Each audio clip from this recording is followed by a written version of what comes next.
नई दिल्ली में विदेश मंत्री डॉक्टर एस जयशंकर ने उज्बेकिस्तान के विदेश मंत्री बख्तियार ओडिलोविच और उनके प्रतिनिधिमंडल की आगवानी की।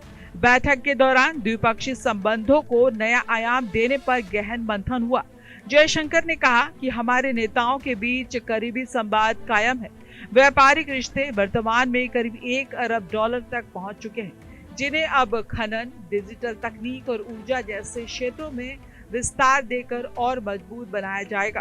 भारत का मुख्य केंद्र आतंकवाद के खिलाफ दोनों देशों की साझा रणनीति रहा। भारत और उज्बेकिस्तान ने सीमा पार आतंकवाद और उग्रवाद के खिलाफ जीरो टॉलरेंस का संकल्प दोहराया। जयशंकर ने आतंकवाद के खिलाफ उज्बेकिस्तान के कड़े रुख की सराहना की। दोनों देशों ने ये साफ कर दिया है कि आतंकवाद को पनाह देने वाली ताकतों से अंतर्राष्ट्रीय मंचों पर एकजुट होकर निपटा जाएगा। शंघाई सहयोग संगठन में भी दोनों देश मिलकर काम कर रहे हैं। रिश्तों में प्रगाढ़ता लाने के लिए भारत उज्बेकिस्तान संसदीय मैत्री समूह का गठन किया गया है, जिससे दोनों देशों के जनप्रतिनिधियों के बीच संवाद बढ़ेगा। भारत ने इस साल ब्रिक्स की पहलों में उज्बेकिस्तान के सहयोग की सराहना की। वहीं साल 2027 से 2029 तक गुटनिरपेक्ष आंदोलन यानी NAM की अध्यक्षता के लिए उज्बेकिस्तान को भारत ने अपने पूर्ण समर्थन का भरोसा दिया, जो दोनों देशों के मजबूत भरोसे को दर्शाता है।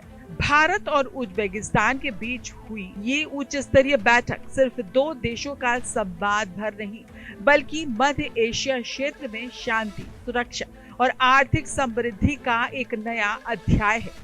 आतंकवाद के खिलाफ जीरो टॉलरेंस की नीति अपनाकर दोनों देशों ने दुनिया को एक स्पष्ट और कड़ा संदेश दिया है।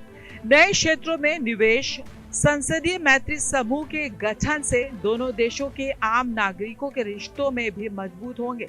अब देखना होगा कि $1 अरब का ये व्यापारिक लक्ष्य कितनी तेजी से नए कीर्तिमान स्थापित करता है। उज्बेकिस्तान के विदेश मंत्री का ये भारत दौरा मध्य एशिया क्षेत्र में भारत की मजबूत होती कूटनीतिक पकड़ को दर्शाता है। विदेश मंत्री डॉक्टर एस जयशंकर के साथ हुई इस उच्च स्तरीय बैठक ने ये साफ कर दिया है कि दोनों देश न केवल $1 अरब के व्यापारिक आंकड़े को नया आयाम देने के लिए तत्पर हैं, बल्कि आतंकवाद और उग्रवाद के खिलाफ जीरो टॉलरेंस की कड़ी नीति पर भी पूरी तरह एकजुट है। संसदीय मैत्री समूह के गठन और कूटनिरपेक्ष आंदोलन में समर्थन से दोनों देशों के रणनीति रिश्ते आने वाले दिनों में और अधिक प्रगाढ़ होंगे। कैमरा पर्सन जितेंद्र के साथ मैं कुसुम TV 100।